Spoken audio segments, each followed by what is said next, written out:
How's everybody doing? My name is Anthony Brian Logan, and today we got to talk about the NFL. Yes, of course, the NFL and their ongoing controversy that I feel like has been going on for many years. It ain't just been this one that's happening right now in 2017, but there's been many more before that. I'll get to that in a little bit. But of course, the pressing issue of today is the anthem kneeling. It's the rift between the owners and the players. And that rift has shown its ugly head in the most recent news here, because you have the owner of the Houston Texans, a man by the name of Bob McNair, who came out and said that we cannot have the inmates running the prison. People got triggered all over social media. I was seeing all kind of stuff about slavery and, oh, you think all black men are just thugs and criminals, you're racist. I've seen all kind of stuff on social media about this. People are really triggered. But before I get into what he really meant by that, and before I get into the actual, the true context of the meeting and the meeting in the broader scope, which, by the way, is a great article about this in the description box below from ESPN. But be fair warned, the article comes from ESPN, which is owned by Disney, and Disney's CEO is a man by the name of Bob Iger. Bob Iger is a big time anti-Trumper, huge. Matter of fact, there's a rumor that he wants to run for president in 2020 against Trump as a Democrat. But I digress. Let's get back to the comments that Bob McNair made. People are so triggered about this, but the funny part about it is that a lot of those same people who were upset at Bob McNair for what he said are the same ones that used that which they are upset with in favor of their argument for Colin Kaepernick. I'll explain. People said that what Colin Kaepernick did wasn't bad. It wasn't like he went out and hurt somebody. He didn't go kill somebody or, a sexual assault against women. And then they talk about Ray Lewis, who beat a murder charge. They talk about Ben Roethlisberger, who beat 2 rape charges. You talk about guys that like Sheldon Richardson, who got in a car with alcohol, weed, speeding with a kid in it and was still allowed in the NFL. Talk about Ray Rice beating up his wife. Talk about Adrian Peterson beating his kids. I can go on. The list goes on, right? They named those incidents and said, well, you got a league full of these bad people, but yet you don't want to have Kaepernick in the league. So that's why you are against a black man's right to stand up. But then when you accuse this guy, Bob McNair, one of the owners, of saying what you actually believe about the NFL, then all of a sudden he's a racist, he's a Klans member, this, that, and the third. It does not make sense. And it doesn't make any sense to have that comparison in your mind, because Bob McNair didn't even mean it like that. He was just basically saying that the employees cannot dictate to the employers how the job is going to go. That's not how it works anywhere on planet Earth. If I hire you to do a task, either you do the task or you're not going to be hired. I'm not going to be paying you. See, it's me as the owner paying you as an employee. It ain't the other way around. If it's the other way around, then you get to dictate certain things. Now, some would say, well, if it's not for the players, then there would be no owner. Hey, that's fine. But you know what? A lot of these owners would rather just close down their team completely or replace you. It's a lot of guys that would kill literally for the opportunity to get in the NFL and make league minimum, right? So you got these guys making millions of dollars that want to act like they all look. You can be replaced, and that's what's going to end up happening in the long run. But to call them racist for that is really crazy. And to get back to this article I'm talking about, he actually apologized for that, because one of the NFL representatives, I think part of the player union, a guy named Troy Vincent, who was a good NFL player, by the way, he got up in the meeting, because the meeting was with players that are current players and also former players and some of the owners. There was only about 11 owners there.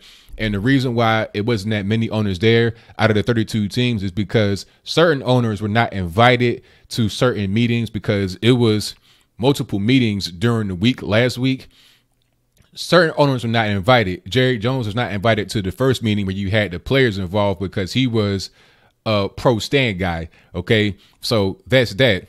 But Troy Vincent got offended and confronted them. Was like, hey, I don't appreciate you labeling us as athletes as inmates. And then the owner pulled him aside and apologized afterwards. And he said he didn't mean it in a literal way, which is obvious.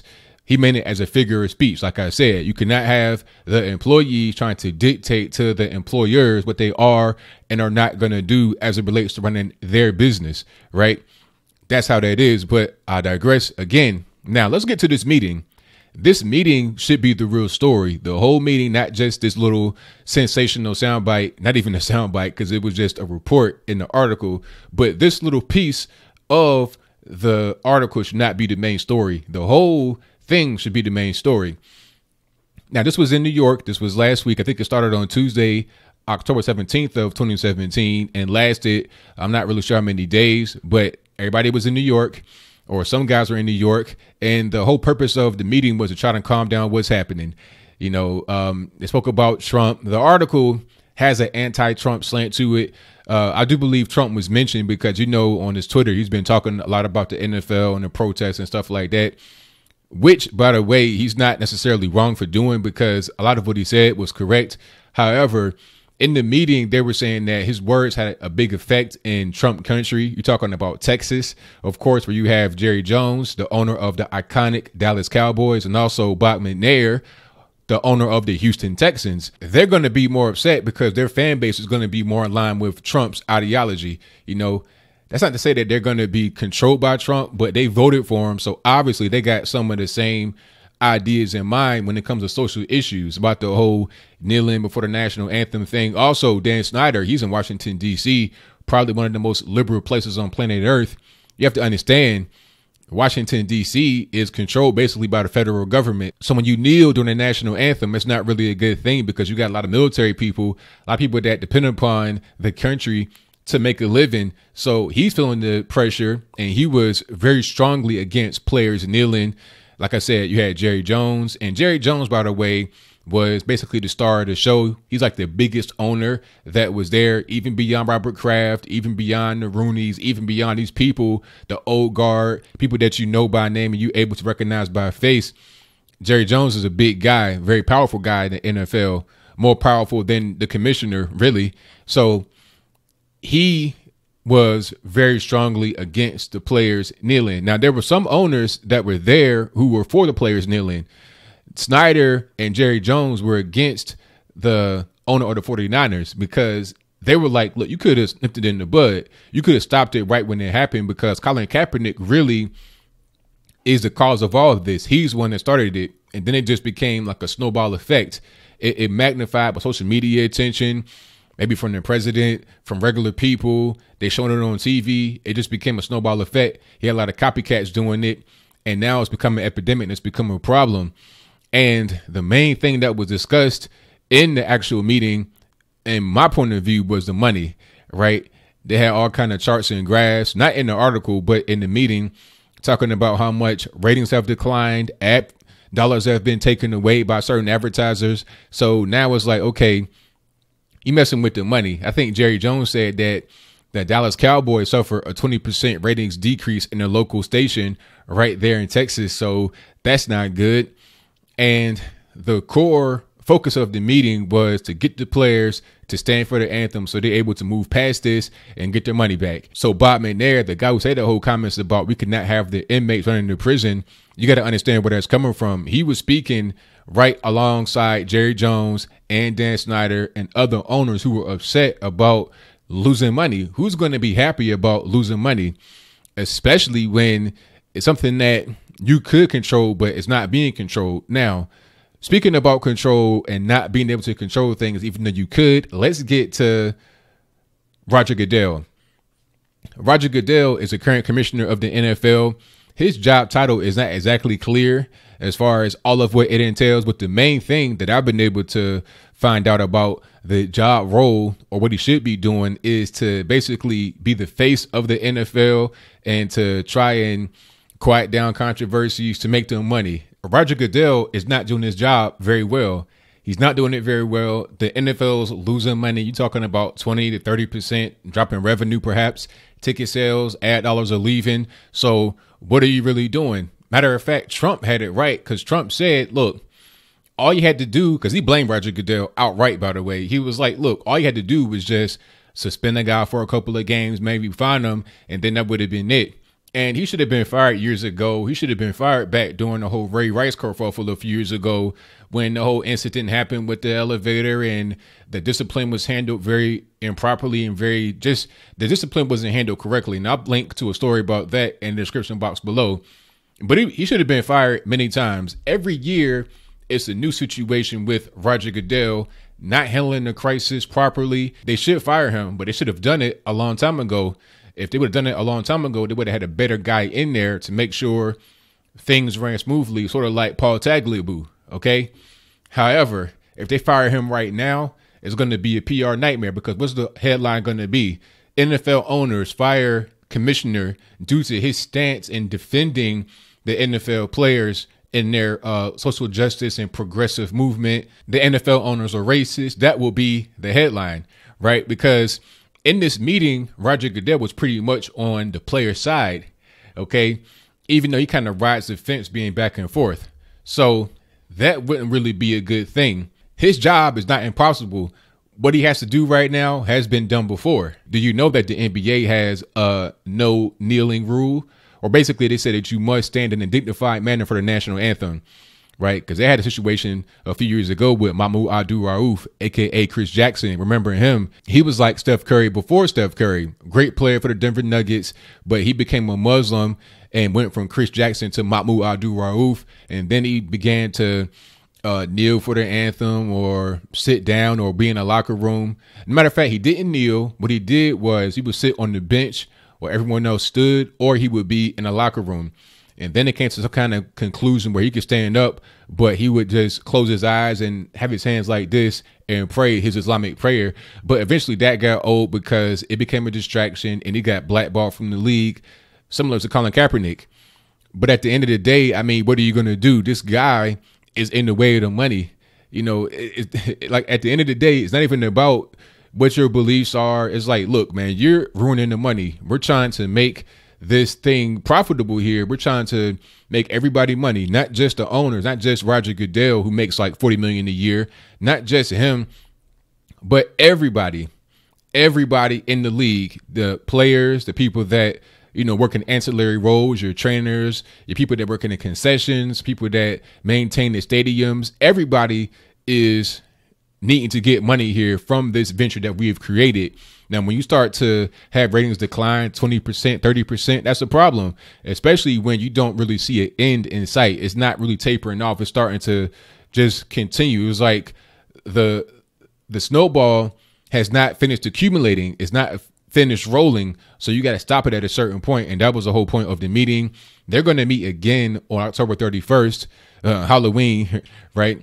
They're going to meet again, this time with Colin Kaepernick in tow. Now, that's going to be very interesting. I'm definitely waiting to see the report on that. This meeting was closed doors to the public, so there's no video or anything like that. But like I said, look in the box below and you'll see a very good article from ESPN. But again, I warn you, ESPN, that is Disney, and Disney is owned by Bob Iger. Remember the whole thing with Jemele Hill, where she did not get fired for making the comments about Trump being a white supremacist and all this on social media. You know, she got a suspension for like 2 weeks after she came after the advertisers, because the advertisers affects ESPN's pockets directly, because she was saying something about, oh, if you don't like what Jerry Jones said about standing for the national anthem, boycott the advertisers. But the advertisers for the Cowboys are the same as ESPN. ESPN are carrying Dallas Cowboy games. So who are you going to be protesting? You can protest in your own network. So she got suspended for that because it was a reminder, do not mess with the money. Okay. And that is the moral of the story here. Do not mess with the money. Some of the owners are sympathetic. They want to come up with this marketing program.